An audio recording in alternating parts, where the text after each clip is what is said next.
Gabriella Wright. I'm the co-founder of Never Alone, which is the mental health initiative of the Chopra Foundation. So I'm very honored to be here. I wanted to thank Rebecca Jones, General Manager of Mosaic, for hosting this and allowing this to happen. Thank you very much.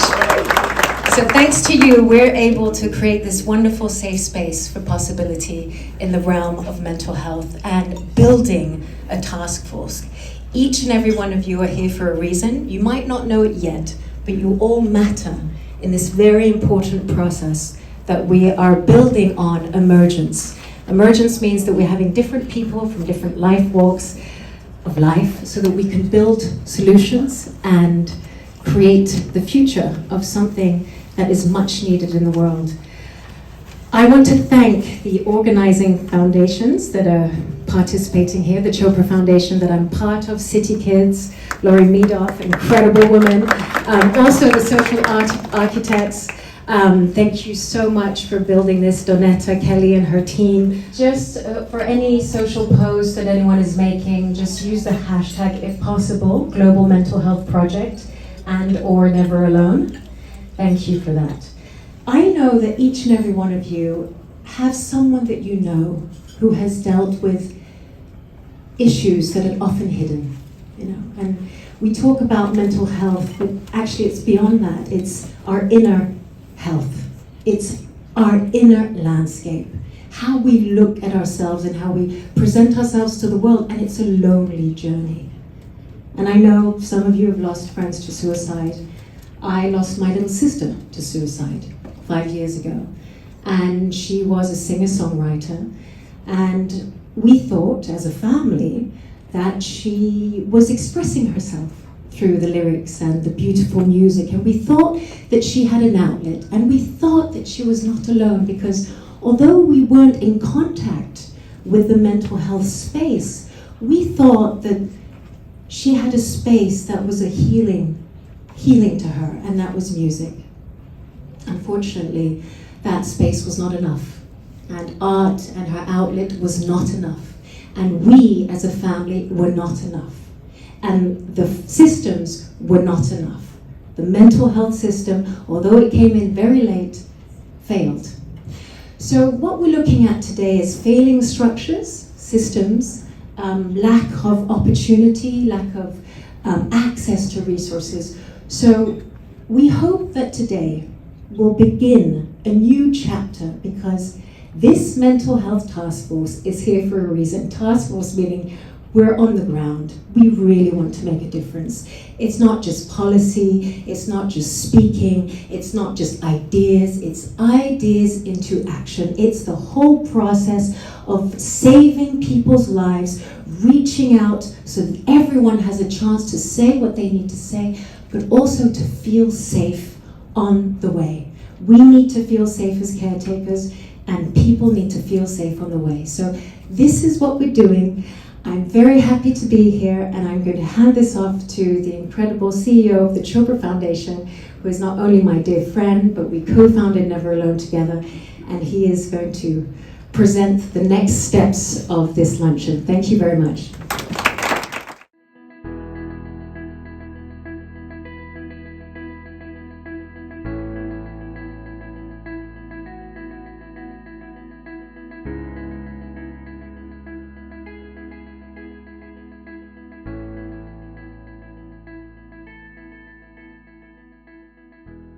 Place.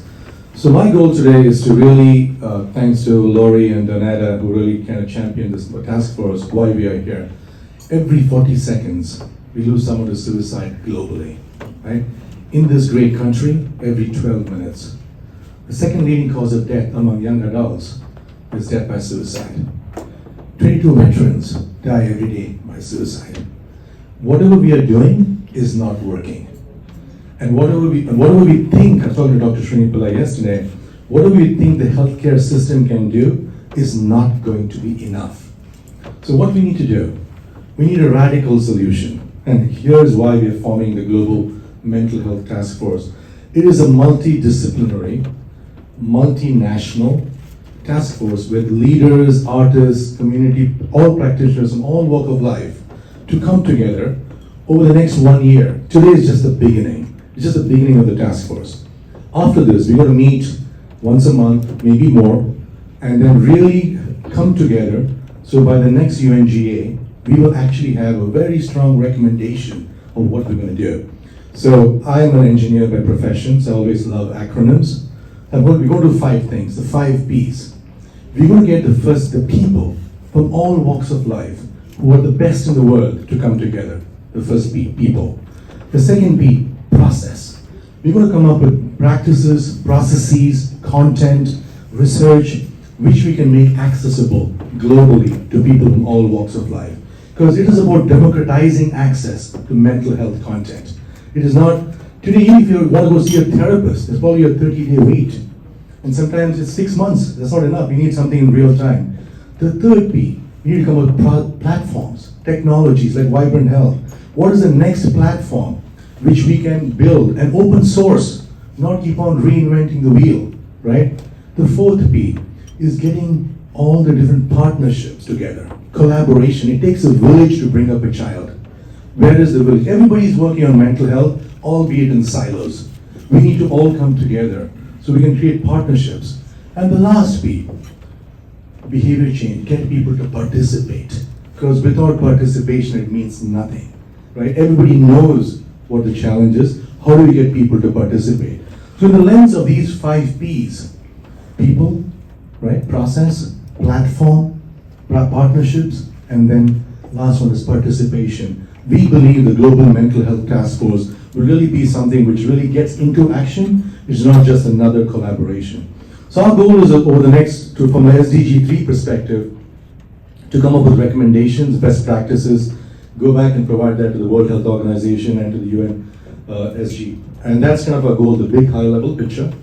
And then what I want to do is, I want to keep on time, so I want to speak really fast and get it back on track. I want to maybe just start right now, just a pause for 1 minute. Because the world is currently, we're all in collective trauma. So maybe just before we start the whole session, let's just spend the next 1 minute in silence. And after a minute, I'll just bring you guys back up into the conversation. Just a moment of silence for 1 minute.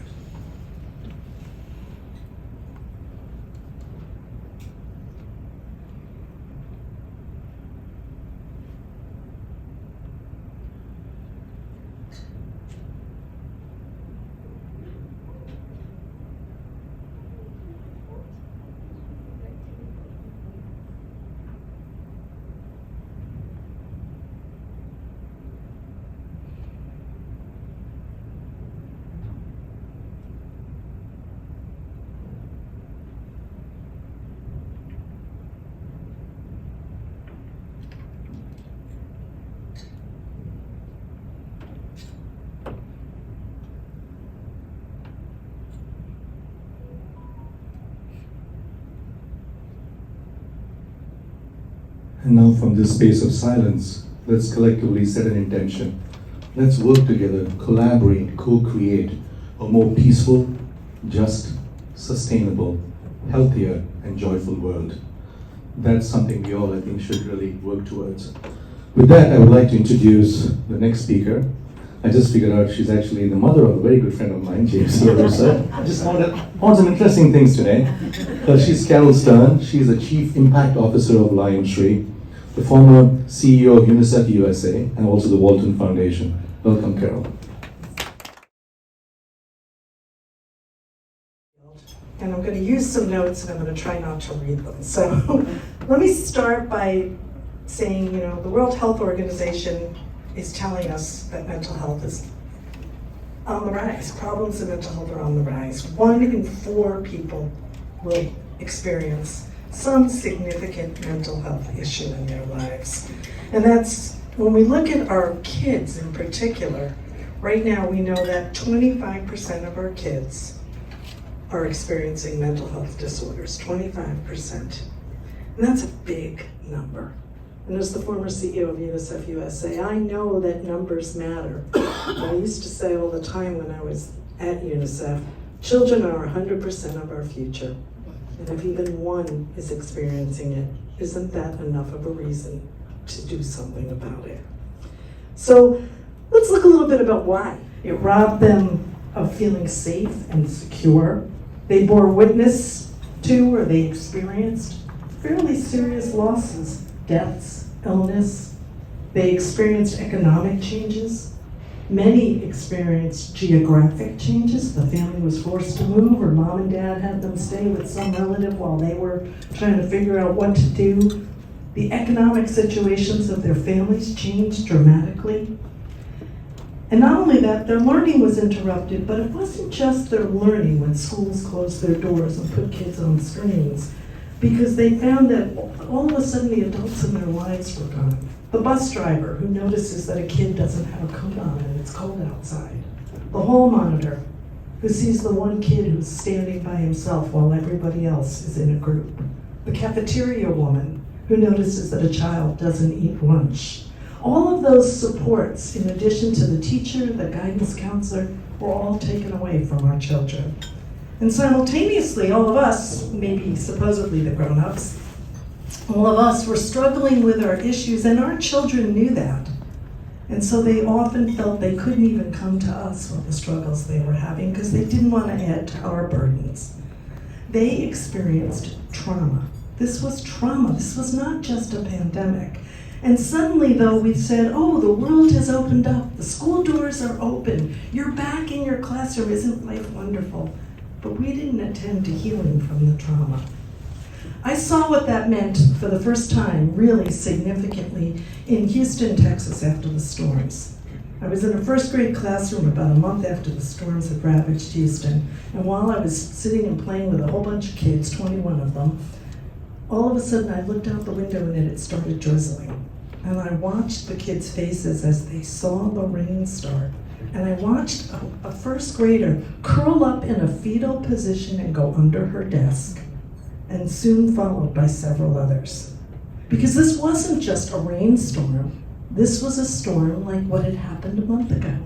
And no one had dealt with her trauma. They had only rebuilt her home. That's what we're doing today. We have to talk about how we not only build the home, but that we deal with the trauma before we even open the door and move the child back in. It's really important. You know, I had the privilege while I was with UNICEF to work in over 45 countries.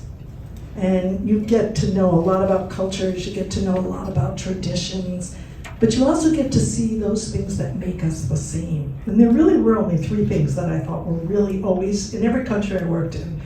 And the first was a little bit more humorous, and that was wherever there were children, there was some kind of a ball. I don't know what it is about human beings, but we like to bounce and throw things. So there was always a ball. Sometimes it was rubber or plastic, but very often it was rags tied with a string, but there was always a kid kicking it and a kid kicking it back. And the second thing that was true in every country I worked in is if I sat down on the ground long enough, some child would sit on me. They never asked permission. They just kind of knew this was a safe spot. You know, she's a chubby woman. That lap would be comfortable. And they would just plop themselves down. And then at the end, before they left, they would like turn around and they'd give you a hug. It was like the best part of your day. Because we all need hugs. And that was true everywhere in the world. But the third thing, and the thing that's probably most important, is that as parents, as adults, as caregivers, as professionals, we all want the same things for our kids. We want them to be happy. We want them to be healthy. We want them to be safe. We want them to have a hot meal every day. Go to sleep underneath a warm blanket. Dream really big dreams. And we want to be part of making those dreams come true. We might define success differently in different parts of the world. The moms I worked with in Sierra Leone prayed that their children would someday have 2 goats instead of the 1 goat that they had. I pray, and James, I hope you're listening, that one of my 3 boys will grow up and be financially sufficient enough to support me when I stop working. Okay, thank you. That's Mom. But no matter how we define success, as the grown-ups in the worlds of the children we interact with, we want to help get them there. Because that's not defined by our borders, and that's not defined by our economy. That's defined by the fact that we're people, we need each other, we care about each other, And we know that children are 100% of our future. I think the other lesson that UNICEF really gave me was resilience, was to understand that we have it. We may not always have the tools to access it. We may not always have it every moment, and sometimes we've got to lend a little of ours to the person who can't find theirs. But it's there. It's part of human nature. I watched women who had walked from Myanmar to Bangladesh. I watched mothers rebuild homes ravaged by storms. I watched a beer distributor in Kenya take his trucks during the famine, dump out the beer, drive to Zambia, fill it up with water, drive back, bring the water to his village. We have it. Perhaps one of the best examples I ever saw was right after the Haiti earthquake. I was standing with a bunch of children and I asked them, what was it like to be in the earthquake? What did it feel like? What did you experience? I have since been in an earthquake, but at that time I hadn't been. One little girl described the earthquake in the way that only a 6-year-old or 7-year-old could. She put up the finger, because you know kids at that age talk with a finger in the air most of the time, and she said, you know, at first, Caryl, I thought that God had taught me how to fly. She said, because my feet were just no longer on the ground. Only a child could describe an earthquake this way. She goes, but then I realized my feet were where they were supposed to be, but the ground was no longer where it was supposed to be. Now I'm standing and I'm listening, and I said to her, so what did you do? And she said, well, sister, they had just come out of school, and it was a Christian school and run by nuns, and they had just come out and the school collapsed. And she said, but they were all safe. And she said, sister told us to pray. So we locked arms and we knelt and we were really scared. And we prayed and we prayed and we prayed. Now she's telling me the story. The tears are running down my face. I am feeling everything she's saying. And then she turned and she said, and you want to know what? I said, what? She said, God heard me. I survived. That's what we want for the world. We want God to hear all of our children. We want all of them to survive. That's not going to happen if we leave it to one profession. That's not going to happen if we leave it to one country or one corporation or one product. It is going to take the collection of everybody in this room and everybody we know to create the global village we all know we want and the services that support our children. Thank you very much.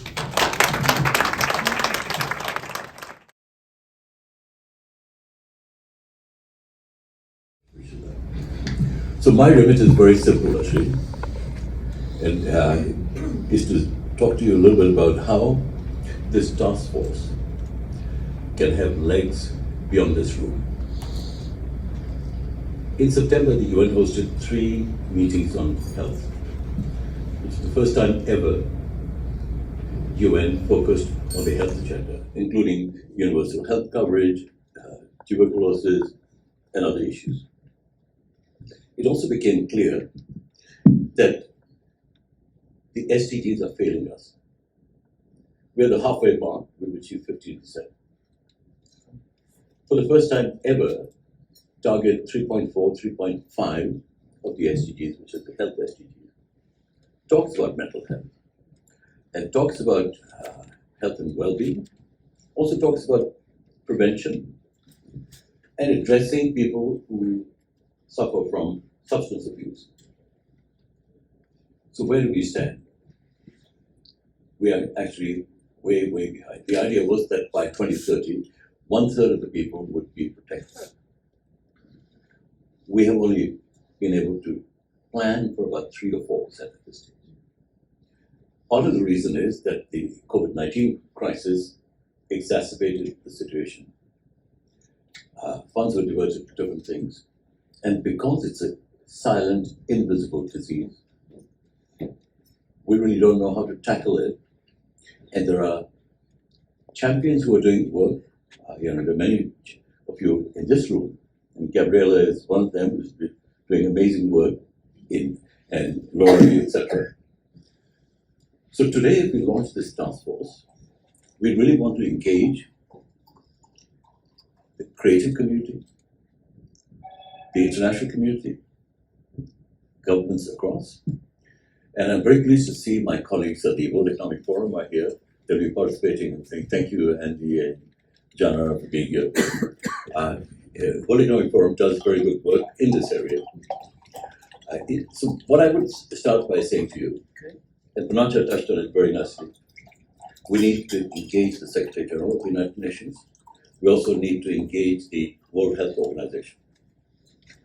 And these things can't happen in a vacuum. When you say the UN Secretary General, you also need member states. You need to share the ideas and, I would hope, practical solutions for prevention and curative systems. And I would say, Poonacha, you have a real opportunity to create this as a global network, kind of a concentric circle where you create these task forces at the national level and then give the leadership role to experts on the ground.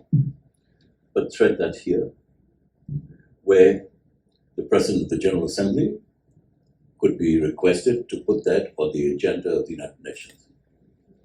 And the Secretary General can endorse that. And of course, the World Health Organization has the intellectual lead on this area. And therefore, Dr. Tedros, who has been championing this actually, in fact, this year, on World Mental Health Day on October 10th, he declared that as a basic universal human right. So we're talking about the same, from the same hymn, as Caryl would say. The problem is, how do we make this happen? And I think if we were to take some concrete steps where you bring into the task force members from the diplomatic community, members from civil society, and also bring in leaders from the private sector, because mental health means lack of education, lack of jobs, lack of urbanization. Because if you have a quarter of the population likely to be impacted during their lifetime, as Caryl said, during the lifetime, and visualize this, out of 100 people in the room, 25 of us will suffer an incident or have a condition on mental health. So we owe it to ourselves. We don't know which 25. So if we figure out a way, and it doesn't have to be rocket science, it doesn't have to be complex, it's just use your brain power. You have so much talent in the room. Guide us to create this task force that can become a universal task force. Thank you very much indeed.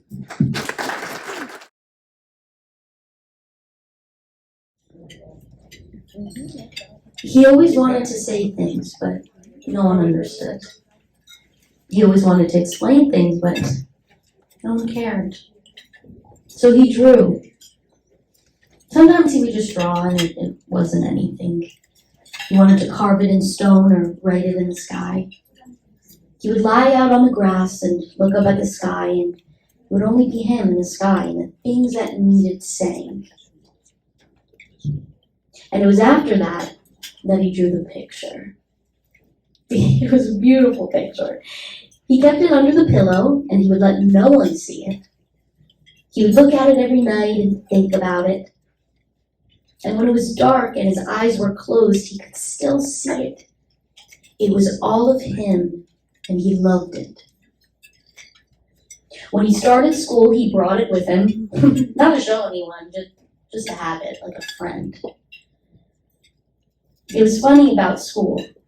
He sat in a square brown desk, like all the other square brown desks, and he thought it should be red. And his room was a square brown room like all the other rooms, and it was tight and close and stiff. He hated to hold the pencil and the chalk, with his arms stiff and his feet flat on the floor, stiff with the teacher watching and watching. And then he had to write numbers, and they weren't anything They were worse than the letters, which could be something if you put them together. The numbers were tight and square. He hated the whole thing. Then the teacher came and spoke to him. She told him to wear a tie, like all the other boys. He said he didn't like them, and she said it didn't matter. After that, he drew. He drew all yellow, and it was the way that he felt about morning, and it was beautiful. Then the teacher came and smiled at him. "What's this?" she said. "Why don't you draw something like the other kids' drawings? Aren't they beautiful?" It was all questions.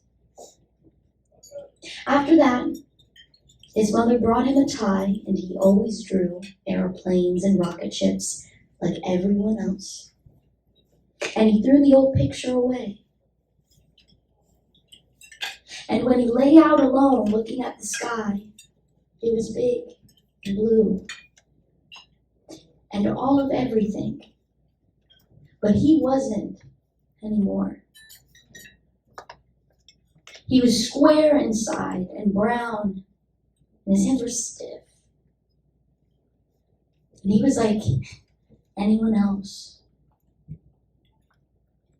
And a thing inside of him that needed saying, it didn't need saying anymore. It had stopped pushing. It was crushed, stiff, like everything else. This poem was written by a high school student to his teacher, and he committed suicide 2 weeks later. Thank you.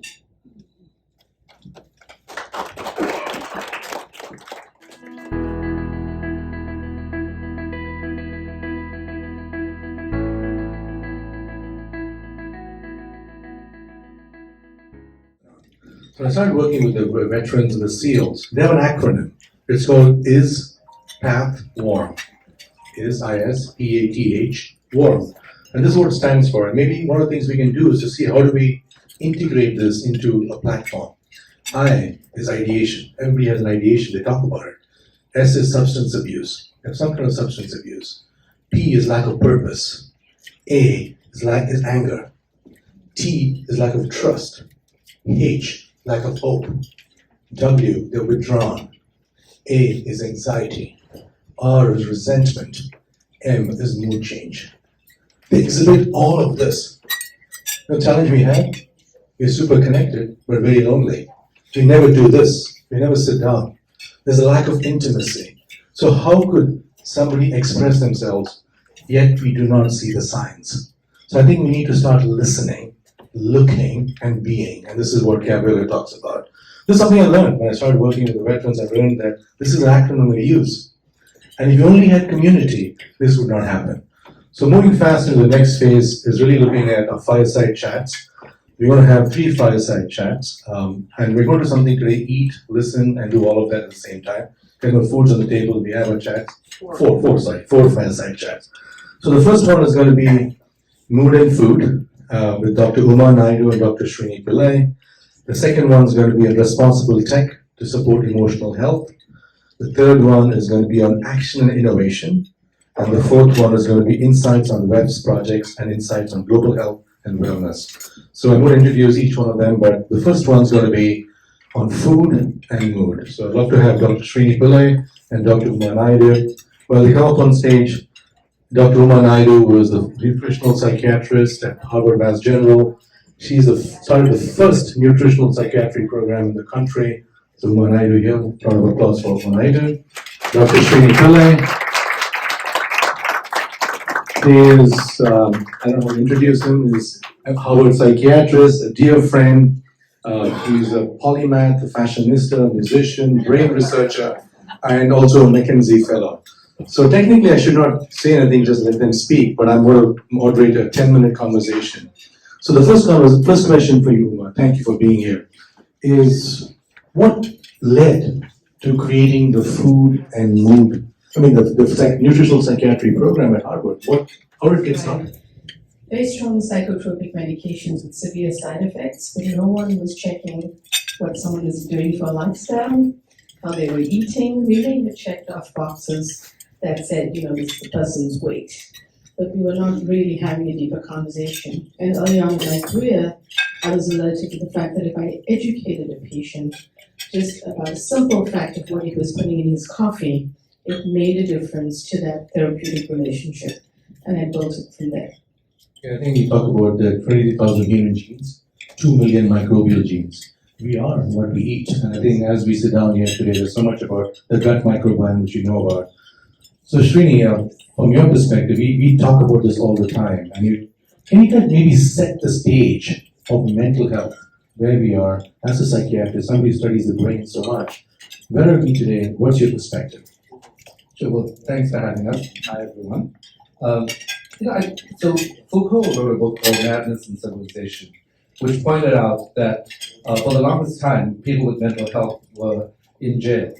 And one of the very positive things about psychiatry is that people then moved into caring facilities. And we started to recognize that caring was important.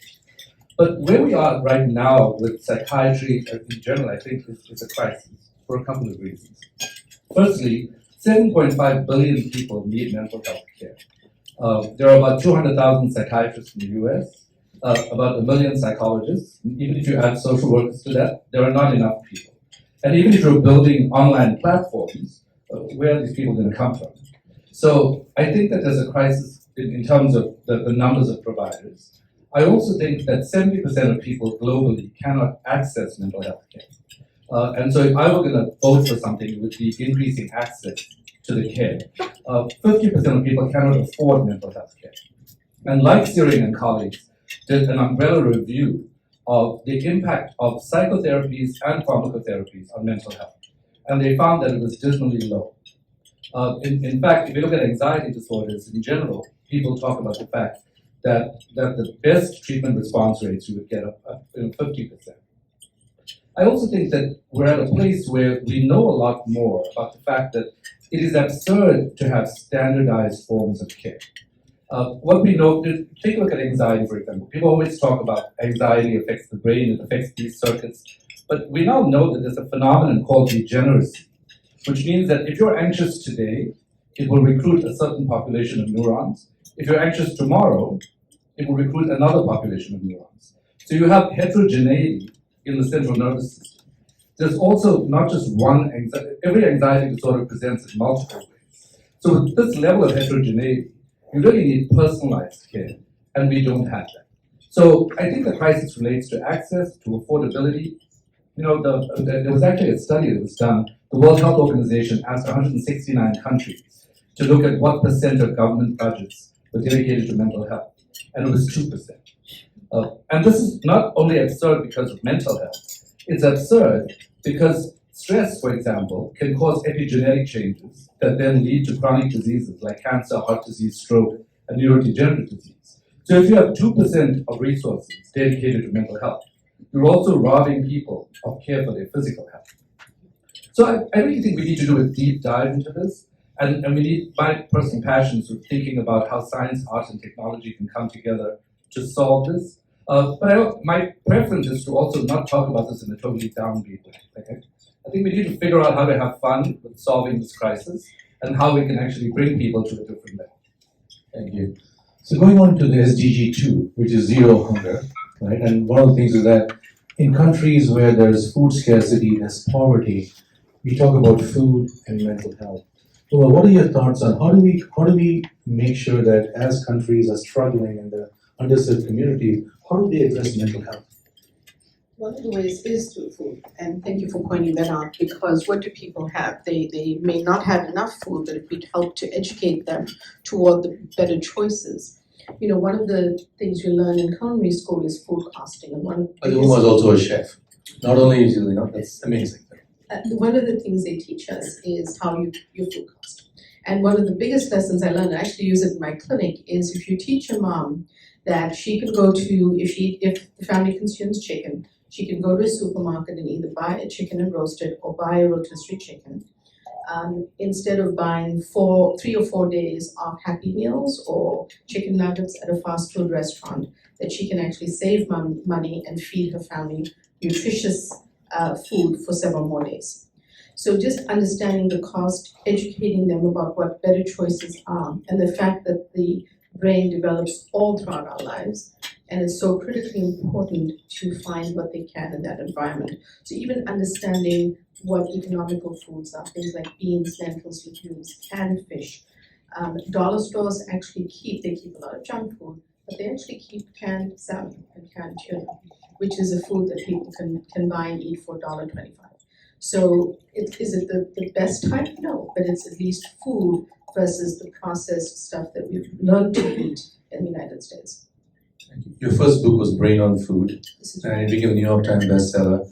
And on December 26th, your next book, Mood and Food, is coming out. Can you share some insights on how, because this is so relevant to the conversation you're having today with Srini on anxiety, how is that book going to democratize access to mental health? So my book coming out next month, thank you, is Calm Your Mind with Food, based on the fact that anxiety has increased by 25% after COVID-19, and this has been published in research. So we know, and I know from clinical practice, everyone is suffering with some form of anxiety. The idea is to find accessible ways on your plate, in your fridge, in your home, but also a mindful approach that's integrated and holistic, with breathwork, yoga, and mindfulness being a part of it. But to find your way forward, because with people not having access to mental health care, the one thing we can do is learn to eat a little bit healthier to calm our mind. Thank you. So the last question, we can kind of close out on this training, is two questions. One is, what are the advancements you see today from where you are in mental health and outlook? And just leading up to it, fashion and mental health. Can you make a statement on that? Because I know you talk about it all the time. So, in terms of the advancements in mental health, I think we're beginning to see that we really need to work more collaboratively, that science, art, and technology needs to come together. And so in my own work, I'm working with artists. I've developed technologies to try to make this scalable. Tom Insel, who was the former director of the National Institute of Mental Health, pointed out that with 7.5 billion people needing care, you need some form of scalable care. And so software as a form of treatment is actually going to be especially important in disseminating things. I also think that we really need personalized care, and we need to figure out with AI and machine learning how we can personalize things. Just as an example, if I asked any of you, if your doctor told you your cholesterol was high, would you lower it? And a lot of people would say yes. But 14 out of 19 studies published in the British Medical Journal showed that actually, if you lower LDL cholesterol, you are more likely to die.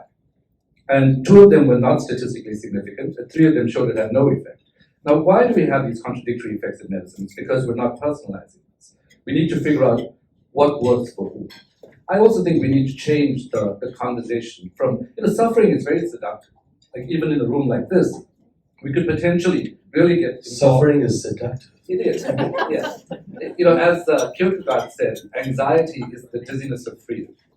Like, we're afraid to be free. We're afraid to be happy.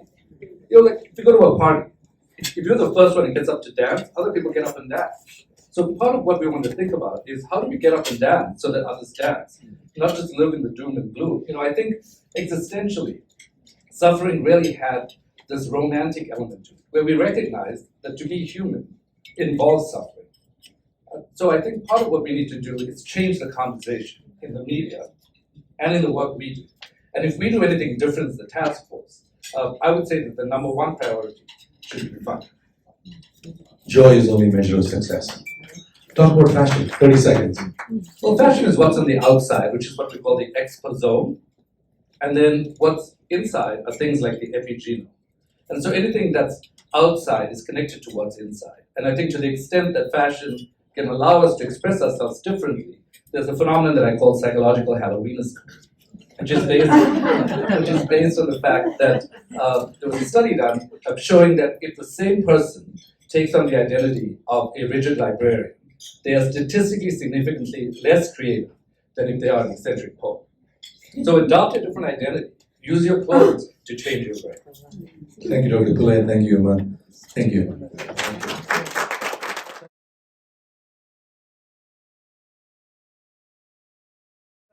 This conversation today, you just heard, is going to be about responsible use of technology to support emotional health. And I'm so privileged to be joined by these two incredible, accomplished women. And we're going to hear more about their stories in a minute, but just a really quick introduction of both of them. So Rebecca Jones is the SVP and General Manager at Mosaic, the company that has graciously offered and is sponsoring this event today. So we're grateful to her for being here. She brings a wealth of experience in leading customer experience initiatives and in driving change, innovation, and social good in the mental health space and beyond. Her extensive experience and knowledge have made her literally a sought-after panelist, speaker, and thought leader, and we're privileged to have her here today to hear of her experiences and insights. And also Celine Gounder, she probably needs no introduction. She's pretty impressive, but I'll do my best. She is a highly respected physician, a public health expert, and a journalist with extensive experience in infectious diseases and mental health. Right. As editor-at-large for public health at Kaiser Family Foundation News, she is a leading voice in the conversation that we're talking about today, and an incredible speaker as well. She's also a CBS News medical contributor and a frequent guest on national news programs, and has been extensively recognized in the field. So welcome both ladies.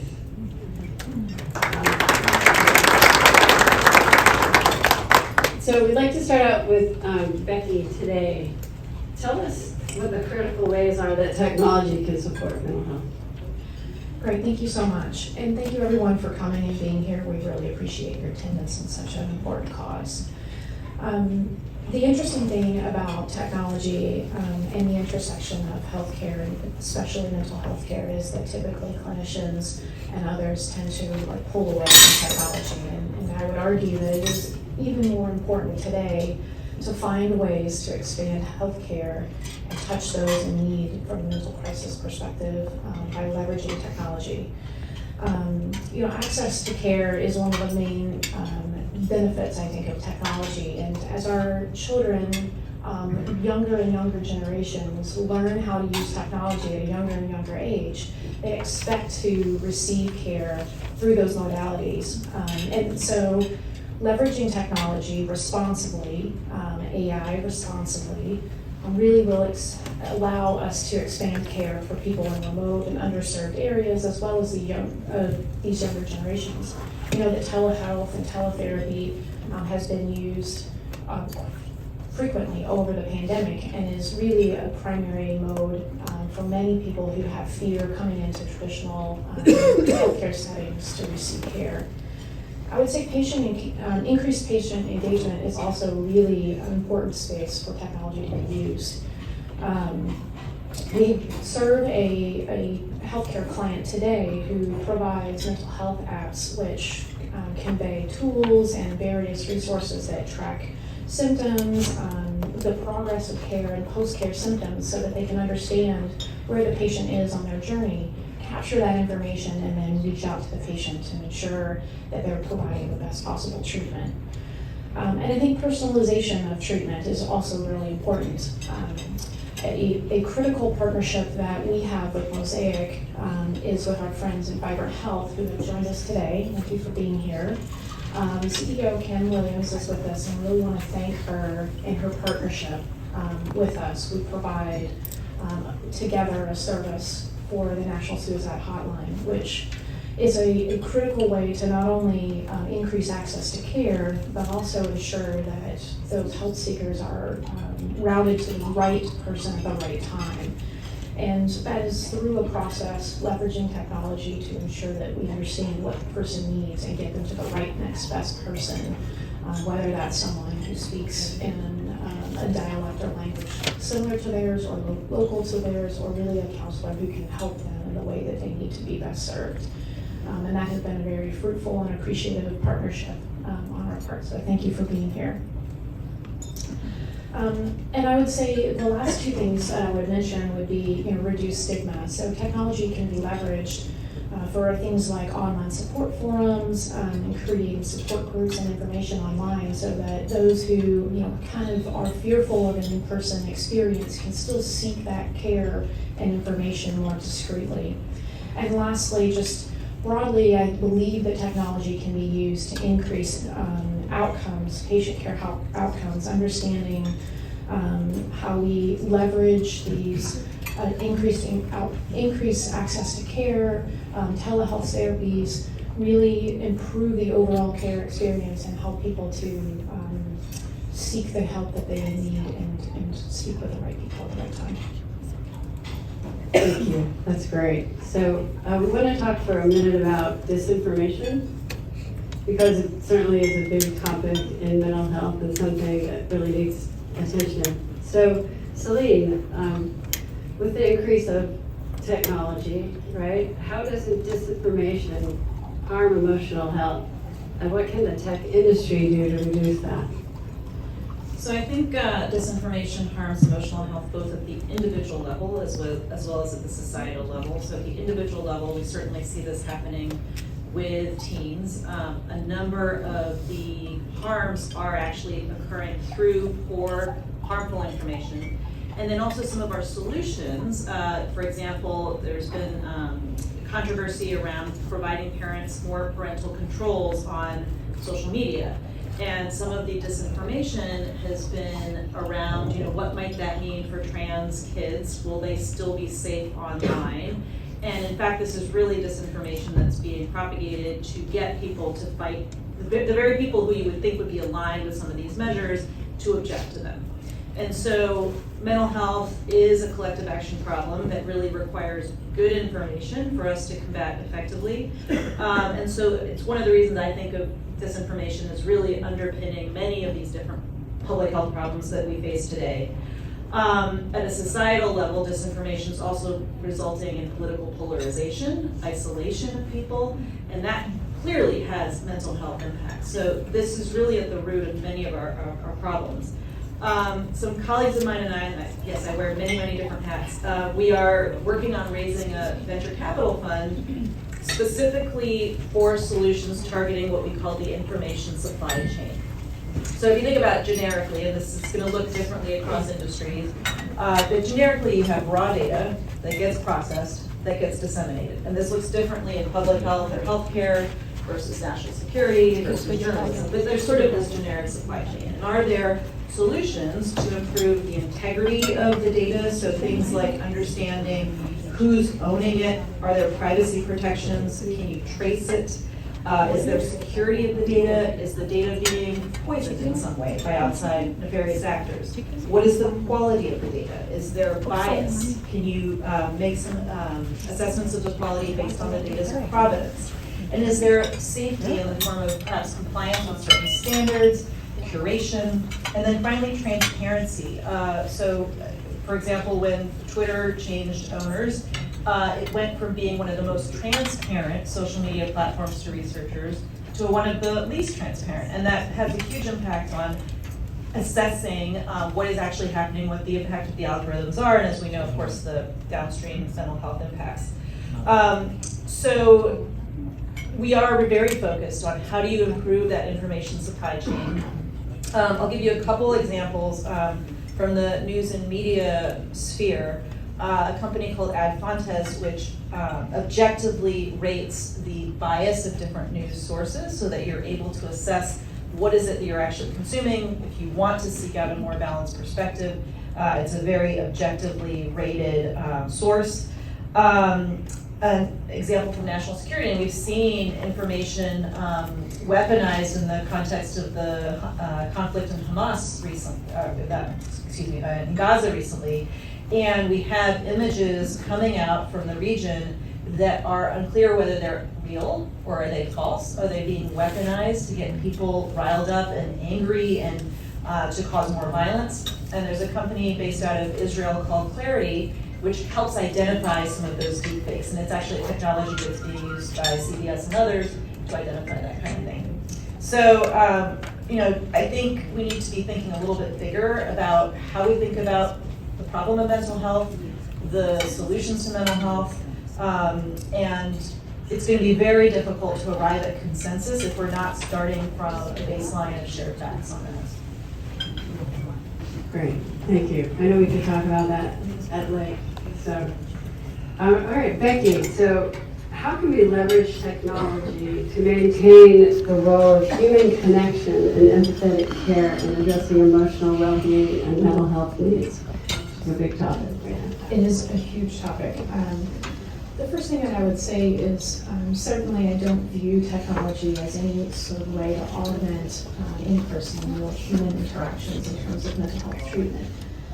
It is really about creating pathways to those support and opening up access. As I mentioned, younger generations expect to receive care from a more technology perspective. So SMS, online, they want to use their device to really seek out information or seek the first step. And I think that's how you kind of break down the stigma and the fear associated with sort of an in-person care or even anxiety about speaking to another human.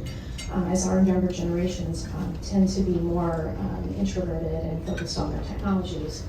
So I think creating those pathways through things like mobile apps, through online forums, creating virtual reality opportunities, telehealth therapies, really create these pathways that break down barriers and really open up opportunities for healthcare. And then through those pathways, we can start to encourage them, invite them into the more human connection, into the clinical setting, or even the clinical conversation, whether that be remote or not. And so I do think this is really about leveraging the technology in a way that brings those in need into the right setting and driving them there, or even to help educate them on how they can help themselves.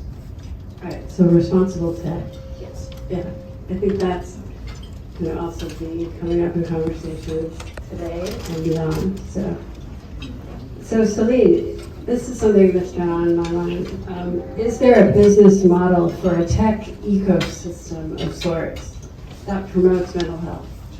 Well, I think this goes back to what I was saying about good information. I think precisely the ecosystem that promotes good information is going to be the ecosystem that promotes good mental health. Unfortunately, the current business model is engagement is based on extreme emotion, and that is not good for your mental health.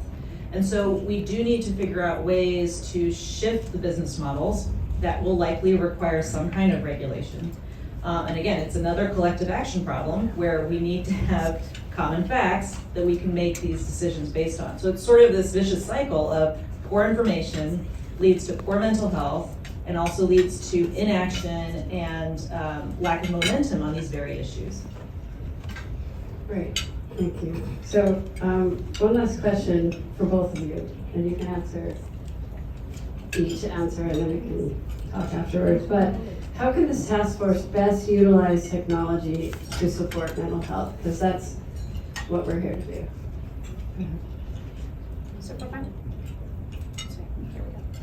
I don't know. Okay.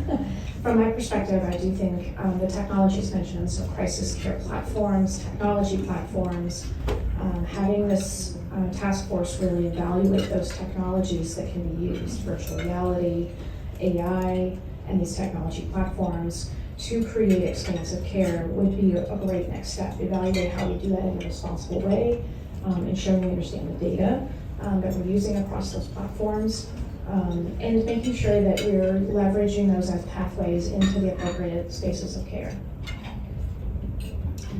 I think my answer to that somewhat overlaps, which is creating standards. Fact is, the US is not going to be the one to lead on this for a number of different reasons. Our regulatory environment, our legal environment, our business environment, we're not going to be the ones to lead. Already the EU is far ahead of us, in particular around social media and what are the standards. So, I think a body like this has the opportunity really collectively representing many different countries and perspectives, many of whom are actually harmed even more because many of the protections are for English language users, that there is an opportunity to really band together and set standards that even if it's not the US leading the way, will have an impact on what's happening here as well.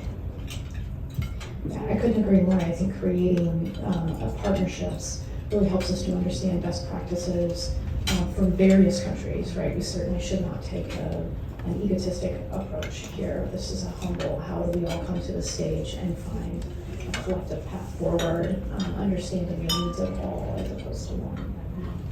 Great. That's a nice close. Thank you. So, as we've heard today, lots of opportunity to use technology, right, in mental health treatment as a potential to really transform this field and make a difference if we do it responsibly. So, thank you both for doing that. Thank you.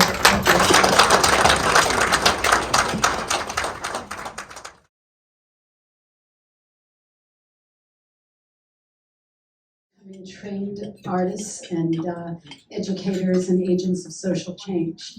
And I've also created media around the world, even during the war in Iraq.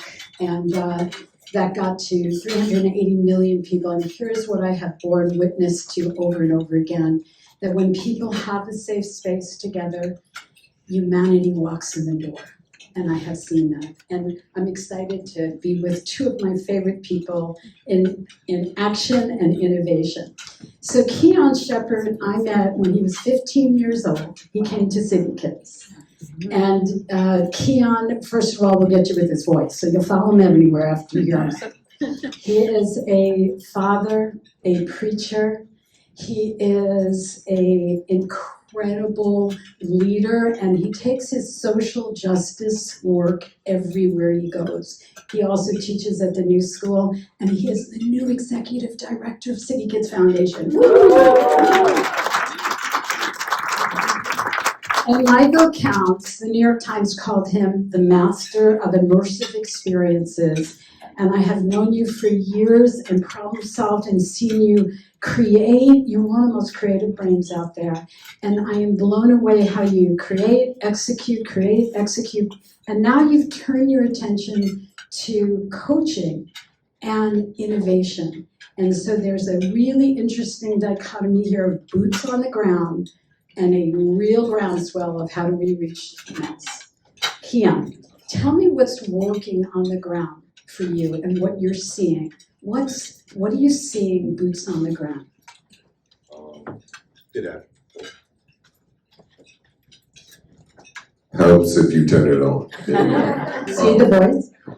Good afternoon. So my work is in restorative practices and trauma-informed care, and what we do with CityKids is teach self-care and empowerment to youth who then are trainers and facilitators to then facilitate that work peer-to-peer. And, I am going to venture that everyone in the room has been a teenager at some point in time.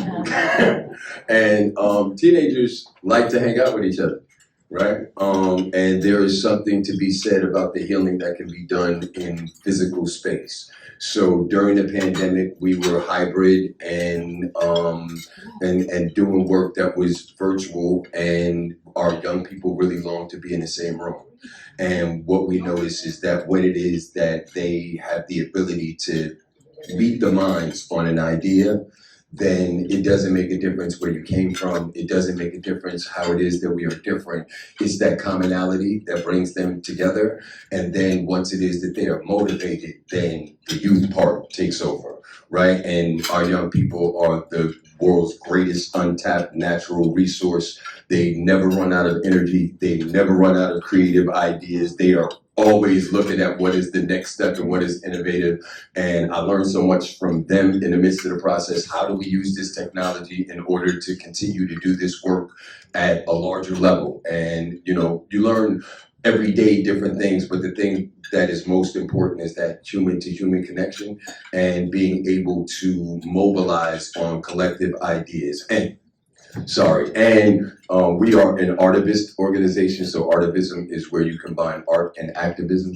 So, Marvin Gaye is an artivist, or Keith Haring is an artivist, right? So, being able to get musicians in a room together, right? Like, some technological things don't allow young people to connect anymore. And I think our allowing them to connect in physical space has been healing and empowering.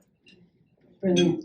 So physical space, and now moving towards you, Michael.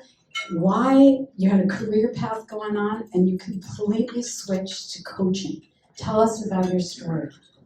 Well, I did in fact, and I view my own experience with mental health is that it's a continuum, right? It's not binary. It's a slow transition that can move from healthy to less healthy in a vicious cycle that eventually leads to crisis. And I've been the beneficiary of many mental health interventions throughout my life. My father was a psychiatrist. I grew up in a mental health home, and I was a creative person, but I experienced a moment when I had the benefit of working with a coach who was probably an earlier intervention along that continuum. I think it begins with education, counseling, coaching, psychotherapy, psychiatry, more intensive interventions. But I think it's where we meet people along that continuum. And for me, I was in need of a support, and I got that support through a coach,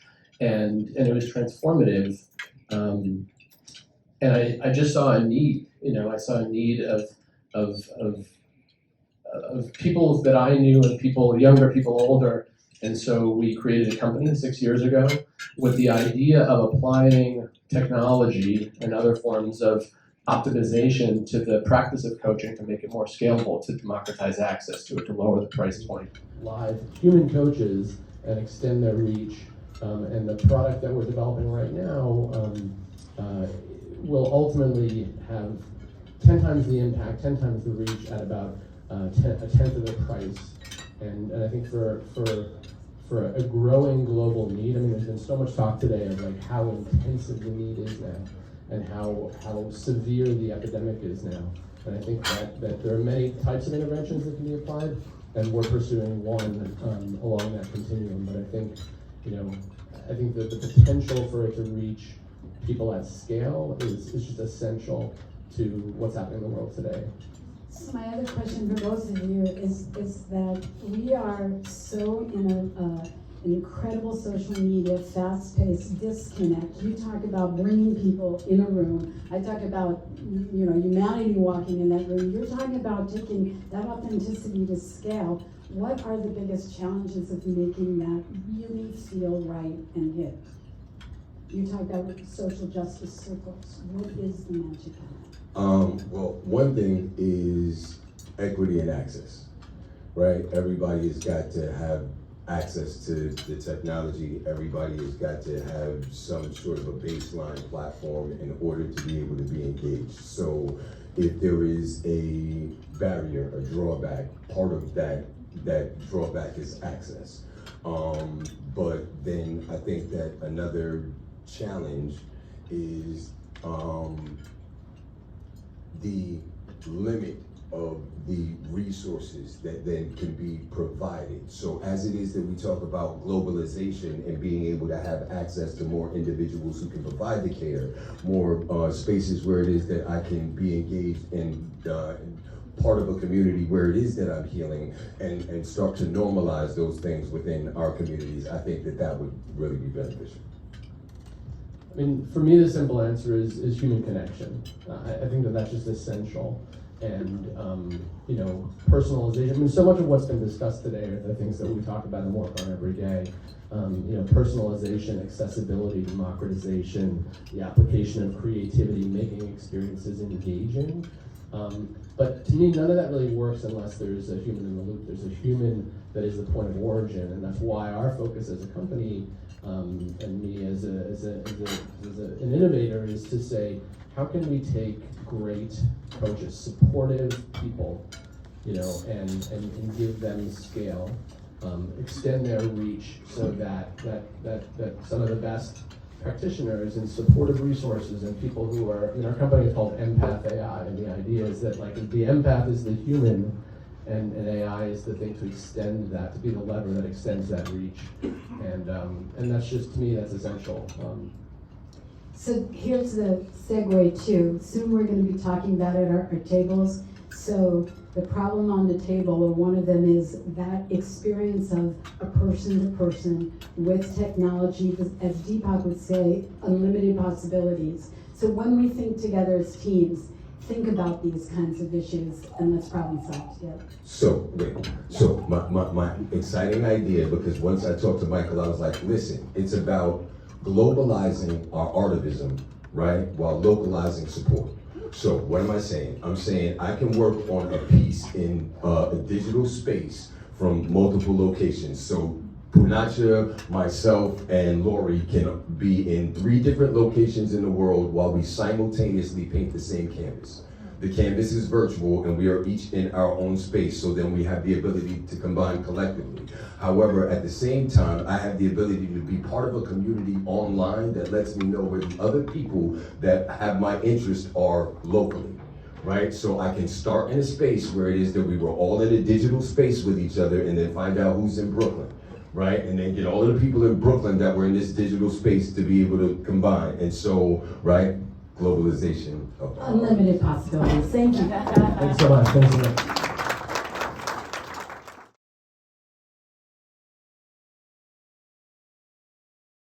Before we start, I just briefly wanted to honor Dr. Judy Kuryansky over here, who was a major influence for me in the UN system and the mental health part of the world and how that is so important.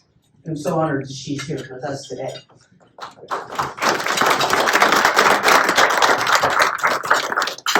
So I am in way over my head with my guests, being up here with these 2 brilliant thinkers that are changing the world. So I'm thrilled for this opportunity, and I'm going to read their brief resumes because I don't want to not do them justice.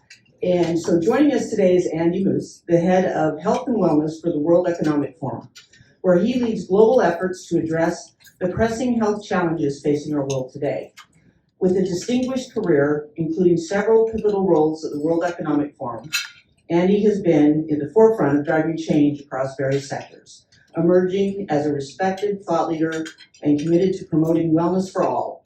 With an extensive background in leadership and innovation, he has been instrumental in driving initiatives across industries and regions. So thank you for being here, Andy.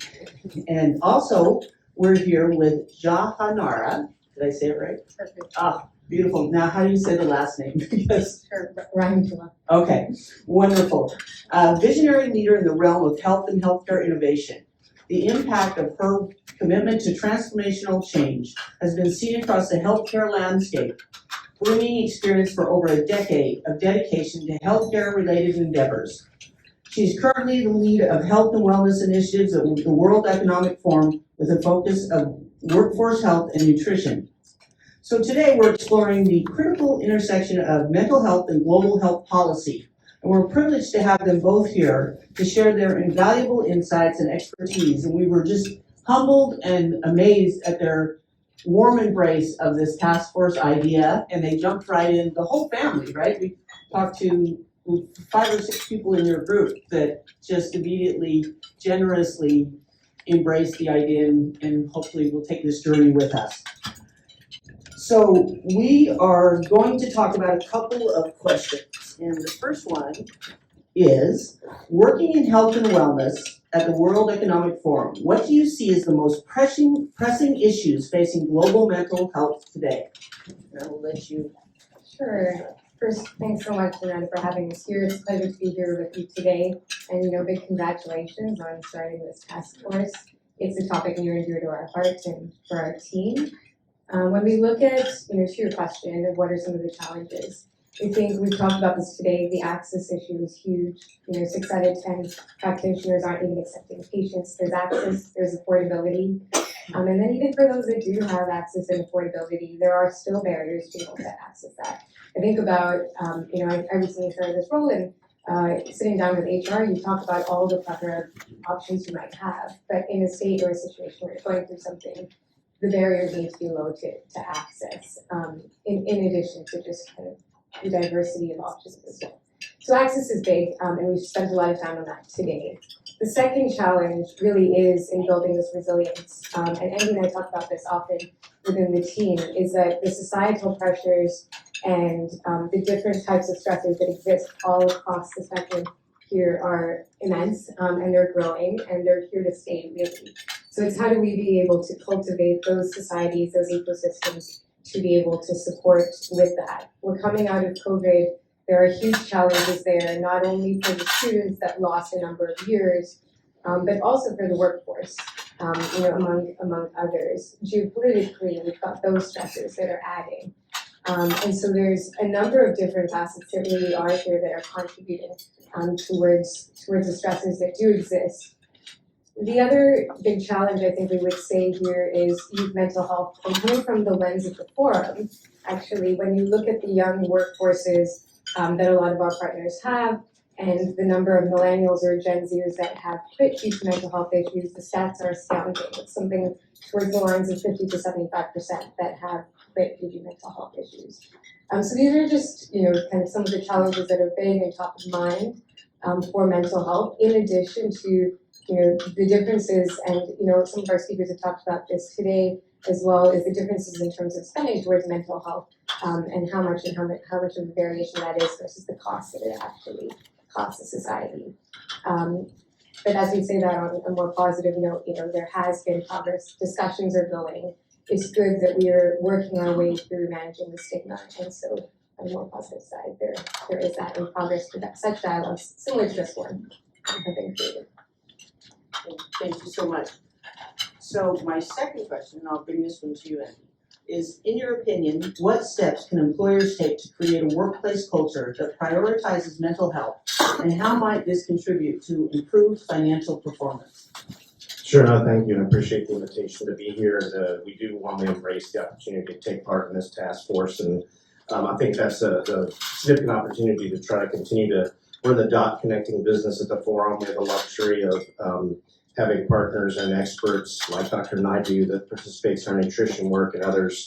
And so our role is to try to figure out where can we leverage the private sector and bring that into public-private collaboration with the UN, with the WHO and others. And I think the significant opportunity, we already talked about the importance of trust and transparency.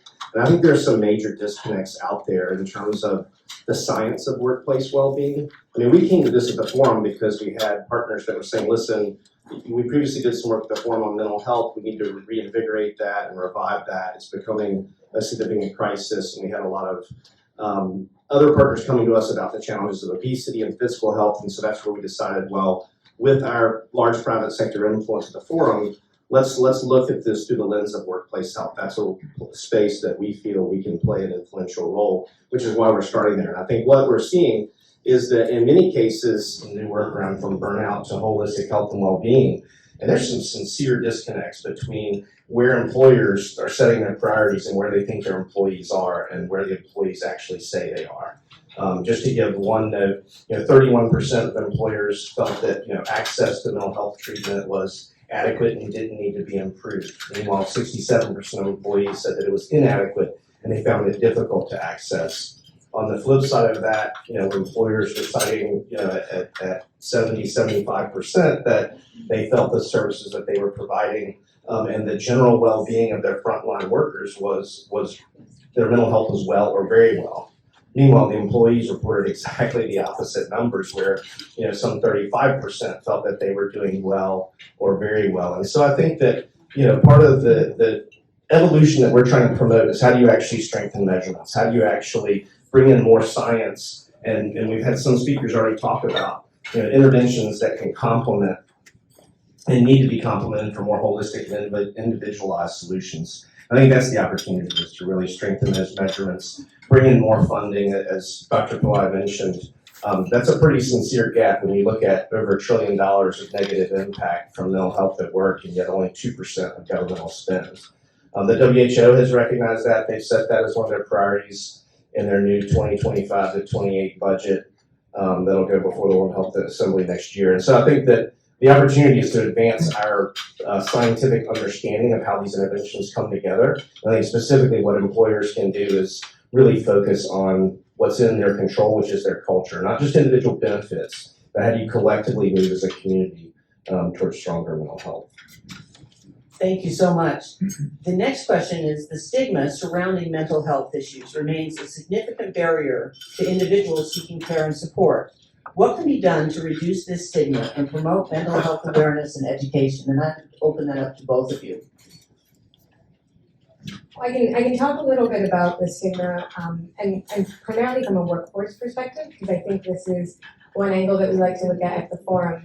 And you see the WHO and kind of their recommendations for mental health in the workplace, mentioning the impact that the leadership teams and the management can have. And so I think that that's something that I would like to bring up today, because I think you've got your general ways of encouraging conversation and dialogue, but some of what we're hearing from our partners as well is specifically to how do you engage the leadership teams within organizations to be able to enable that? How do you equip the managers with the right support to be able to have these conversations? And I think that's one area that really could use some kind of enforcing. And when we look at the studies on workplace mental health as well, there is the ability to provide a whole bunch of options and wellness support, but then there's also the actual structure and the core of the work. So that is the stressors that are coming from the work, the high pressure situations, the client interactions, things like that. And I think that those are a lot of the stresses that employees are facing today. And I think having the business as one platform, of course there are many others, but the employers as one platform to be able to help with that stigma from that lens is definitely something we can look at and hope to look at. And then Andy, if you want to. Yeah, I would just say, I think from our views, stigma is on a spectrum. And so you have overt stigma where people may feel unprepared to talk to, about severe mental illness, and how do you engage with employees on that? I mean, the WHO, their recommendations to employers were that, listen, if you have $1 to spend on mental health at work, you need to train your managers. That's who's going to recognize mental health issues. That's who needs to be prepared to direct employees to their resources and to feel comfortable having those conversations. And so we're trying to work with the WHO and our partner base to start to implement their managerial guidelines and provide feedback with the WHO, with that team, again, to strengthen the measurement around how well that managerial program is working. But I also think there's more subtle forms of stigma that we have to address. What culture is a CEO setting in terms of when they take and send messages, or some of the stressors are more subtle that I think people experience, and I think that stigma that many may feel in silence needs to be brought out of the shadows and into the light of day, and where people feel they're in a more nurturing and supportive environment. Oh, thank you both so much, and I know we could have this conversation all day. And what I wanted to say is I know a lot of the corporate partners that we're already talking to in that HR space. Maybe when we do some of these other live events throughout the year, we could do a workshop with you guys and bring in some of the CHROs and the chief diversity officers and those decision makers, because I know there's a lot of interest I can see from some of our corporate friends in that space. So I think that would be a good way forward. So thank you so very much, and we'll move to the next part of the program. Task force, that's a great idea. How are you going to do that? So then she said, I know Donetta. Donetta came up with it. He said, okay, let's do something. And then I asked Gabriella, I said, Gabriella, I think we've been doing Never Alone. I think this is where we can take to the next level. And then we shared an idea. I said, everybody is trying to invent mental health solutions. Why don't we actually open source and create, we have the tech companies here, we want to create the world's largest open source platform for mental health, where engineers, anybody can contribute to this platform. And if somebody in Senegal needs help, they can spin off a version of it. Somebody in India needs help, somebody can spin off on it, instead of everybody coming up with their own solution. So I really think the vision of these amazing, powerful women has been incremental in guiding the vision of the global mental health task force. Lori, do you want to say a few words? Well, I just want to thank everybody. I'm so happy that Deepak, you got here, so yay.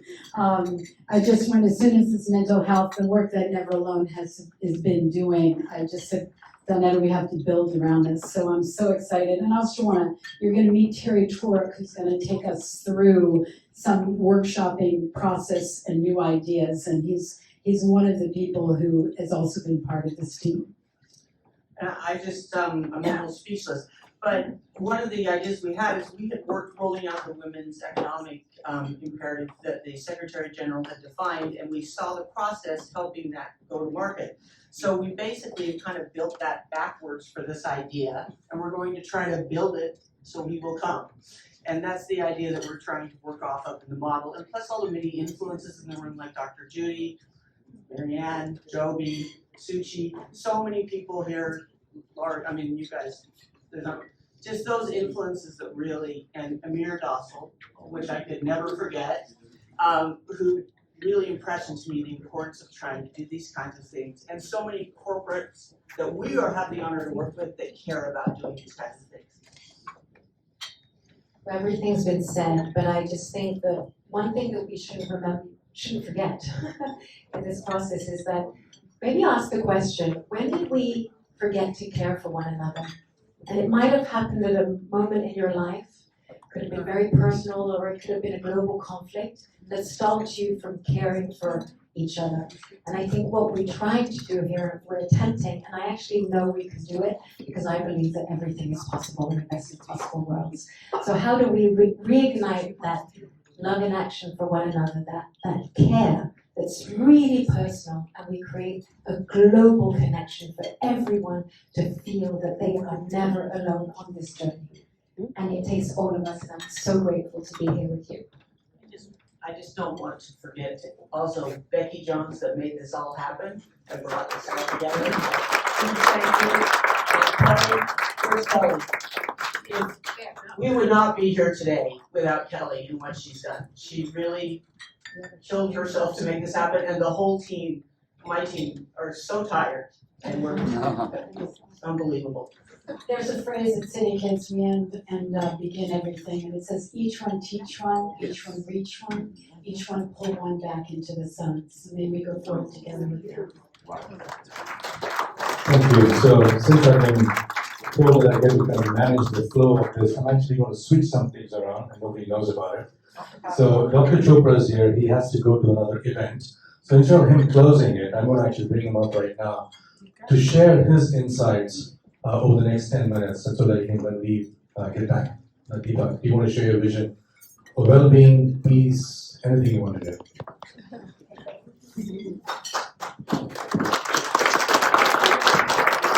Thank you. So I just got in from Washington, meeting a lot of influencers. Our team had a very exciting discussion a couple of minutes ago, so I'll just hit the key highlights. So we talked a lot about a root cause kind of analysis and being able to incorporate more scientific and statistical based research, as well as input from mathematicians to be able to really understand certain mental health challenges. We also talked about the lack of economic prospects being a large contributor to maybe one of the root causes, in addition to things like social media and other technological factors. We also then, and as has been discussed today, talked a lot about making mental health personalized to each person, looking deeper into that and into how can we bring in different things within the community in which they operate. So we talked about things such as sports or other types of avenues that might be inbuilt into the systems to be able to assist with that. In terms of kind of the second question, and really we spent a lot of time on the first one, but in terms of interventions, we spent some time talking about education and this being a great lever to input different types of policies to be able to help children to build consensus and really establishing a baseline or a foundation for them to build resilience. We also talked about the inclusion of video and interventions with AR and generative AI, as well as looking at being able to measure the effectiveness as much as rolling these out. And then I invite Dr. Pillay to recommend some of the people we'd like to see next and some ideas. Well, apart from the usual, we talked about how cool it would be to have Naomi Campbell and Jay-Z present at this meeting, because we think that we need creative input from people who don't think like us. When we talk about inclusion, we often talk about people like us. We're all interested in this, and we're all together. So why don't we just get people from other fields completely to try to really help us think differently? Thank you. Awesome. We need more weird. Hi, I'm Rachel Wilkins. We had a great discussion in response to the first question about the importance of having an intergenerational lens on all of these issues, particularly, and the amazing Yannick talked about the word emotion. The Greek root of the word emotion is to emote, so to move through something. So we talked about the importance of teaching and facilitating intergenerational literacy on how to move through pain. My dear friend Laurie Meadoff over there talks about how we need to turn pain into purpose, but we need to be tackling that from an intergenerational lens to make sure everybody is part of the conversation. We also talked about safeguarding for social media, how we need to have guidelines for both platforms, also parents who are navigating this completely new normal. I was mentioning that the spending rate right now for young people, they are spending more in the metaverse than they are in the toy store. So we need to be conscious of conversations that actually educate parents on how to navigate that. What else? Two other questions. The importance of creativity, the power of new technology, which was touched on. We can have children in Africa combining with children in China, children in the US to work on collaborative art projects. And finally, how to support collaboration and measures of success. I want to throw out a radical suggestion. Let's gamify joy. So we talked about a lot of things, including developing and cultivating this community for cross-sector communication and mental health, and the importance of the diversity of the stakeholders as we have had today and how to expand on that. We also, again, talked about different voices being critical in this and how to create a platform for communication. The importance of safe and in-person meetings, so again, safety and intimacy.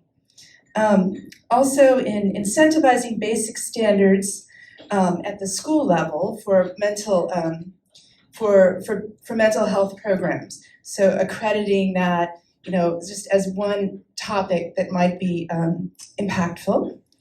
Another was looking at regulation across justice systems, although we also talked about the complexity of this and how to make this global. There's, I think, tension between the opportunity to have impact in this country, but the opportunity that we've been given and invited into to do global work, which I think is really key. We also noticed or talked about identity verification and social media and the whole impact of social media and media in general, both as an adverse player in children's lives and humans' lives, but also I think we talked about the power of media and how we might harness that. Finally, developing, again, a community for cross-sector communication in mental health. Awesome, thank you. All right. So we focused on STEAM instead of STEM and integrating the arts back into education, focusing on the individual, collaborating, a framework, an overall task force. 1 year from now, we would like to see different sectors, interdisciplinary teams, technology, education, art, workforce, access, nutrition, physical movement, play, mental health focus for kids, young and old, because kids that are growing up in an environment where their parents are not healthy, then they most likely will not be healthy either. Access to others, financially supporting these efforts. And we also found that there's a stigma and it translates different between different communities. So being aware of what each of those is. Veterans, they have a higher stigma around suicide. And how can we integrate Teen Talk, for example, which is an online program platform for students to help other students texting in. Data gathering, informing us of what's going on and looking at call centers, zip codes, area codes, to find and focus in on what neighborhoods need what. Awesome, thank you. Thank you. Thank you. When you look at the horizon with the Mosaics team, I'll just call quickly to make sure we cover and give everyone else time. So the first one we thought action is the biggest thing, right? We're talking about it, we have ideas, but unless we actually start doing something, we don't have to solve everything at once. This is a major issue, major problem, and so a layered approach, trying to solve little thing here and there, any improvement is going to be a great improvement overall. And then also soliciting help from people in entertainment. We've talked about making films about how people are being helped. The phrase that was used here is putting cheese on broccoli, right? Bringing attention to it and finding a good way, maybe a humorous way or an entertaining way to address issues and problems. And then more specialized support. There are people that not everyone has the same issue or that needs help in the same way. So finding more ways to find every single kind of support possible, and then I'll go to the last one, asking people in civic and cultural leading areas to step in and help us, right?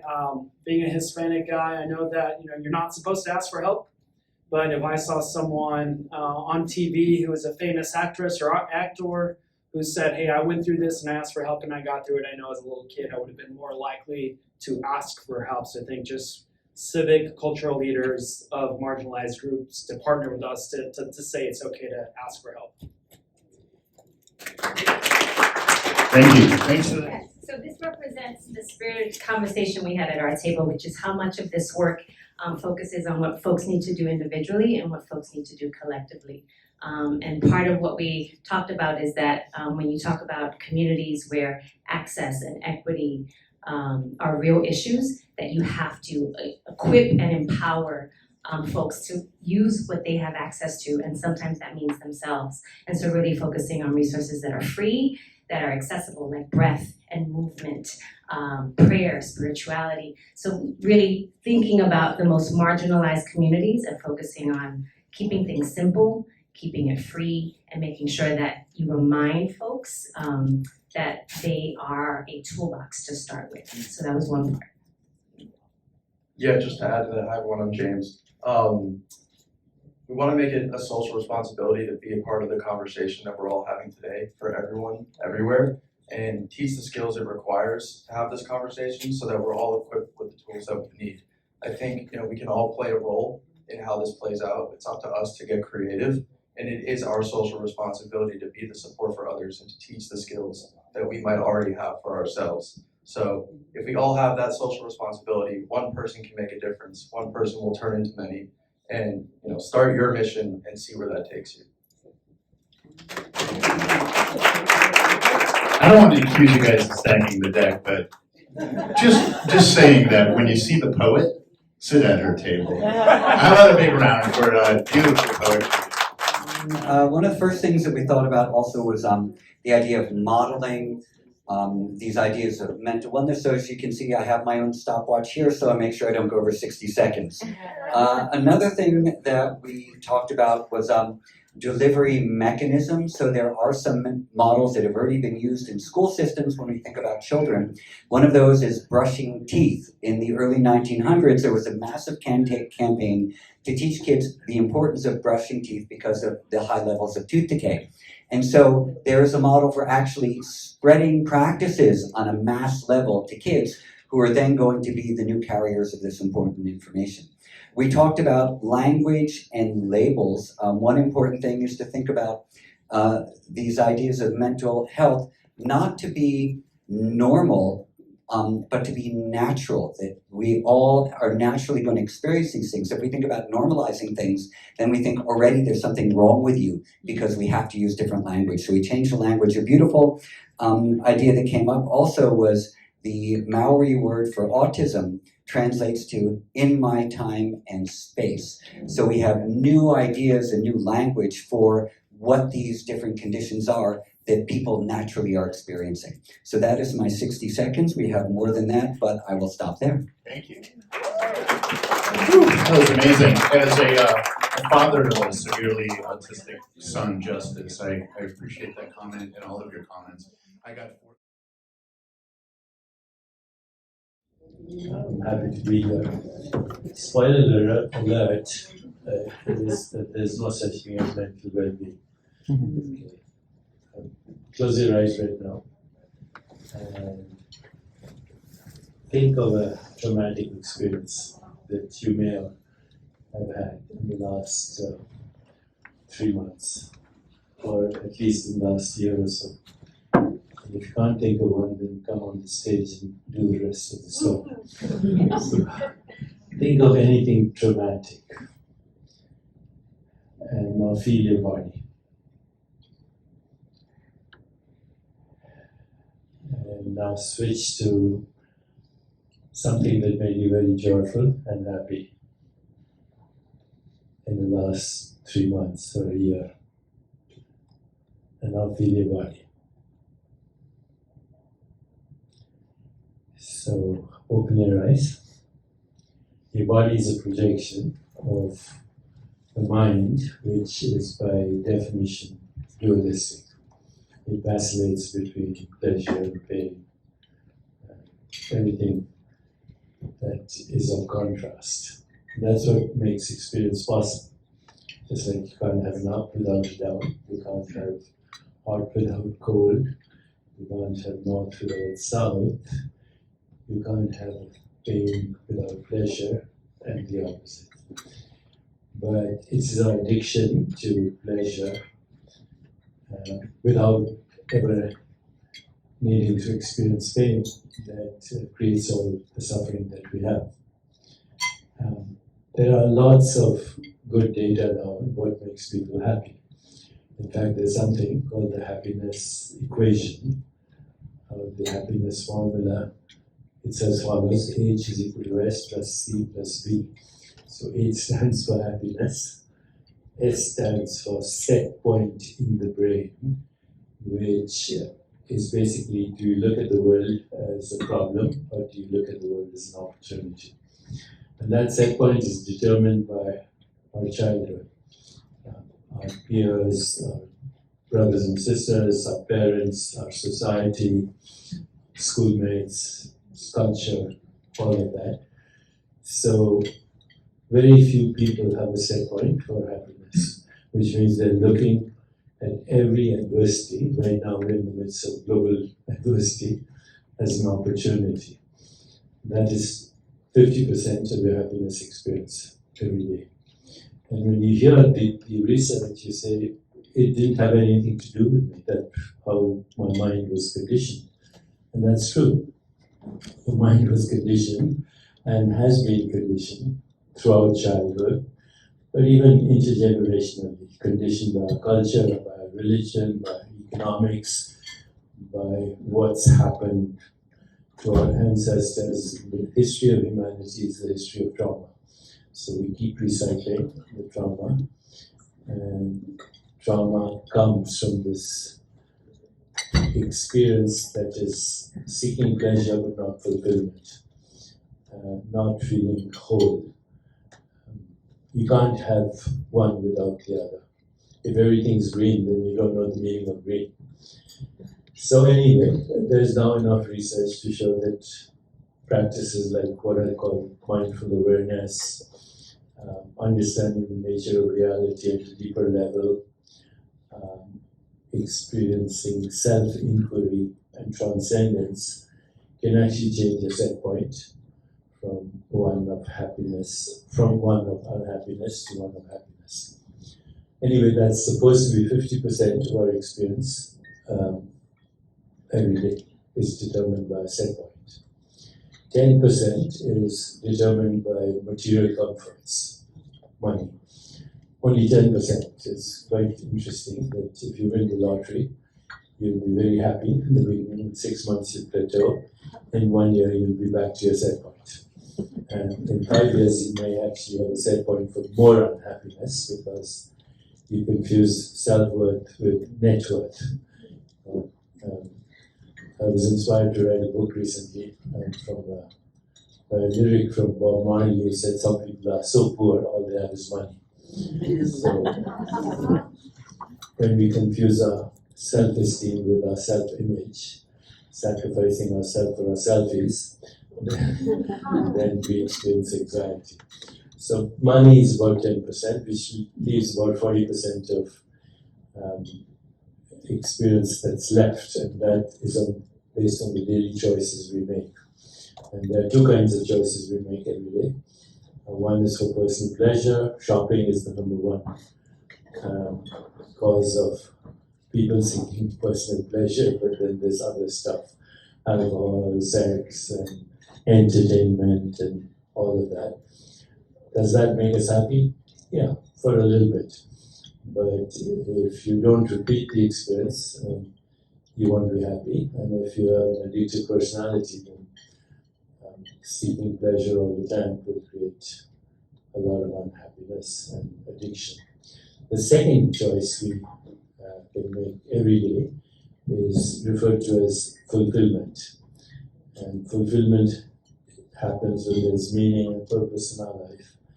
And most importantly, we know how to make somebody else happy. The fastest way to be happy is to make somebody else happy. And you don't have to do anything. You've probably heard at Never Alone, we focus on just 4 things: attention, deep listening, appreciation, noticing everyone's unique nature, gifts, affection, caring, and acceptance is the 4th A.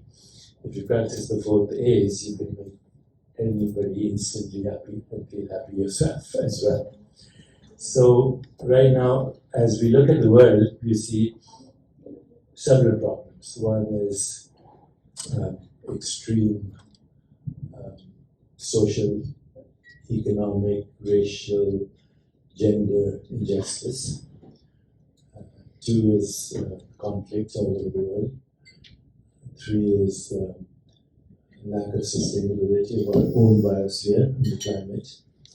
And the 4th is chronic mental and physical disease. Total absence of joy. Joyful people don't hurt other people. And I have yet to see a happy person hurting another person or a joyful person, which is a fundamental state of reality, is joy, which is independent of pleasure or pain. Joy is not the same as happiness. All you have to look is at a baby to see that babies are joyful unless they're wet or hungry, in which case they scream, and you can give them some comfort food and they get over it. But babies are intrinsically joyful for no reason whatsoever. That's their nature. The great Indian poet Tagore said, every baby that's born, every child that's born is proof that God has not yet given up on human beings. But we are being challenged right now.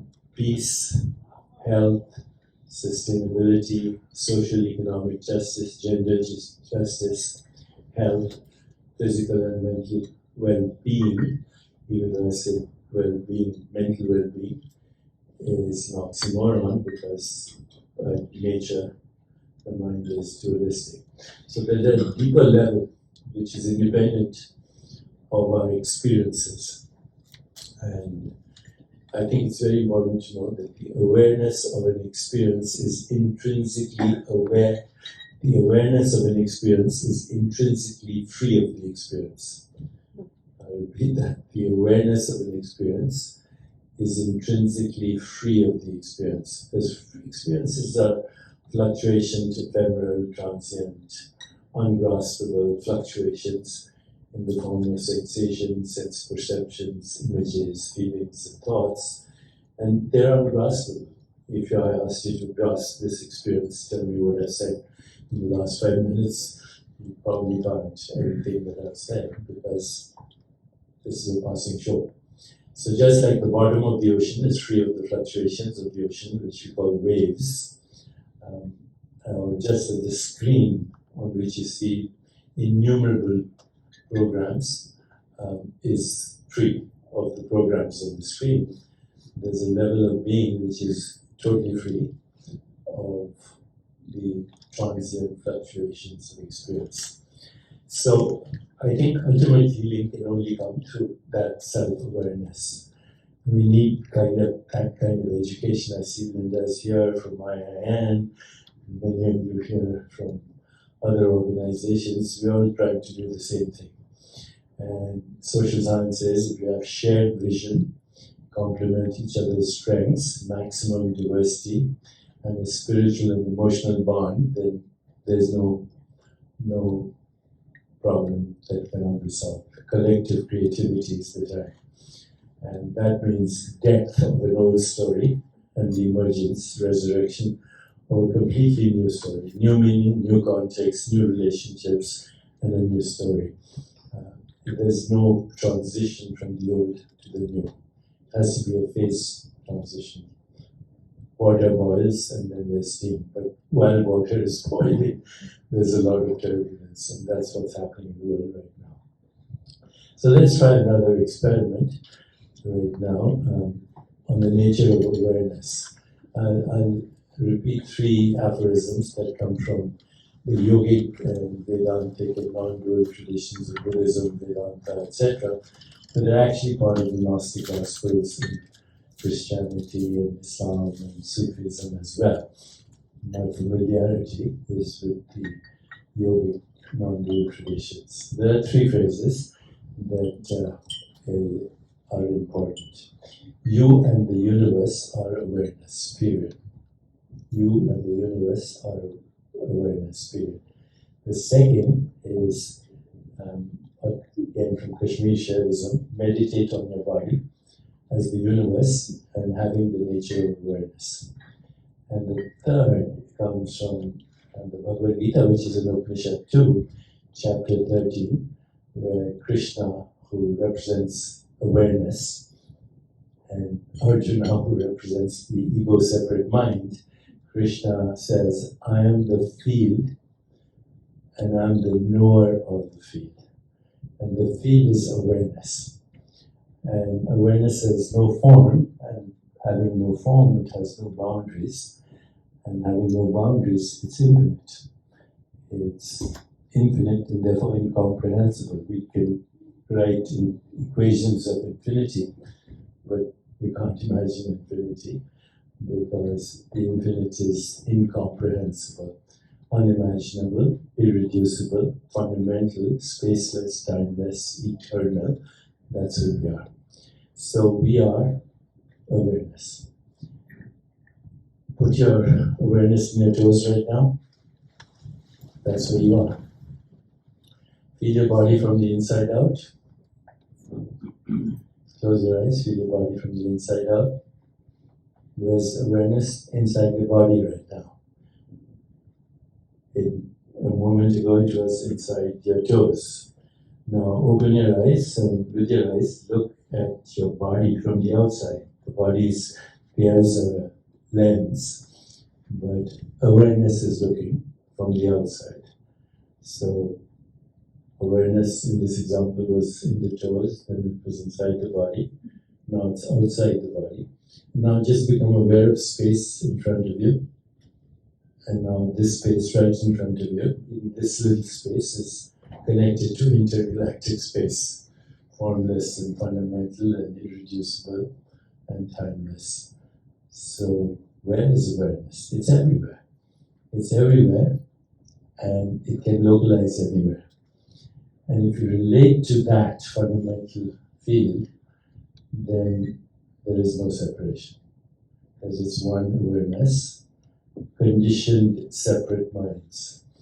And we are conditioned. And since hunter-gatherer times, we've been recycling the separate mind as culture, as religion, as economics, as nation states, as tribes. That medieval identity, which is very provisional, with modern capacities like nuclear weapons and biological warfare, and cyber hacking, and interference with democracies, and all kinds of things that are leading to conflict and an unsustainable planet and health and mental illness. On the train from Washington, I was looking at the statistics. 1/4 of all Americans are actually having mental illness right now. And that's connected to chronic physical illness. You can't separate the two. And if you look at teens and young children even, mental illness is about 37% of our children. It's a shame on our humanity. It's a total shame that we cannot come together and harness our collective creativity for a more peaceful, just, sustainable, healthier, joyful world. So I'd like to just have you close your eyes for a second again. And instead of feeling your body as a field of sensations, actually feel your body as totally empty, transparent, without borders, and infinite, without borders.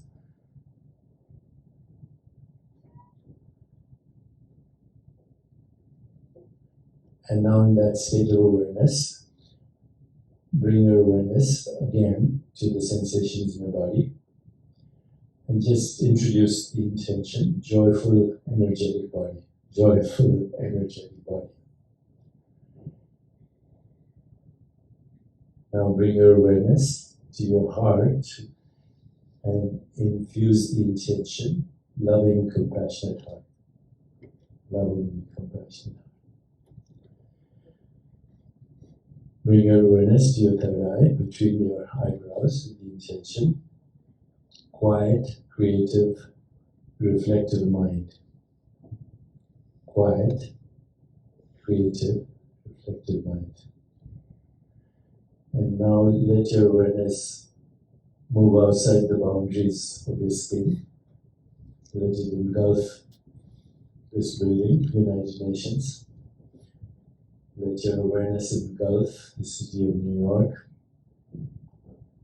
Let it engulf the United States and the continent of North and South America. Let it engulf the planet. Let it engulf the solar system, the Milky Way galaxy, on and on, 2 trillion galaxies, 760 million stars, uncountable trillions of planets, all existing in awareness. And we know this through the recycling of sensations, sense images, feelings, and thoughts. That's what we experience, and then we construct the notion of boundaries, nations, tribes, exchanges, money, all of that. Let your awareness always know that you're surrounded by infinity. And that is the only relationship we have. Whatever you want to call it, Allah, God, Ein Sof, Brahman, the names are unimportant. We are a bit of the it. And as long as we remember that, then we can only work towards truth, goodness, beauty, harmony, love, compassion, and joy. Let's make that the next pandemic. The pandemic of joy. That's the only thing that will heal the world. Illness, healing, wholeness are the return of the memory of who we really are. When we're whole, we're holy and we're healed. That's the next thing we need to do, irrespective of the tribe or nation or religion or whatever we have leaned towards to create the separate mind. We're not separate minds, we're differentiated minds. Differentiation is not separation. When you started this life, you had 1 stem cells divided 50 times to become 60 trillion cells, more than all the stars in the Milky Way galaxy. So now eyes are different, nose is different, heart is different, brain is different, hair follicles are different, genitalia are different, but they're not. They're inseparably functioning as a whole. And when a cell forgets that, a cell in your body forgets that it's part of the whole, gets fragmented. That's what we call disease. Even cancer is the loss of the memory of wholeness. When we talk about wholeness, which means every part of our body is differentiated from one cell, and you and I are differentiated from one life. You can remember that, practice that, just do nothing other than focus on the awareness, which is beyond all separation. And differentiation is not separation, then there can only be peace and harmony and love and truth and goodness and beauty. What the spiritual traditions call truth, beauty, and goodness. When you put your awareness on an object, doesn't matter what it is, could be a microphone, it becomes beautiful. You bring your awareness to another person, that's called love. So beauty and love are truth. And we have a phrase for that in Sanskrit. Satyam, truth, Shivam, awareness, and Sundaram, beauty and love. So thanks. Let's do this together. It's a real United Nations, not a divided nations, anti-transactional, who's right, who's wrong.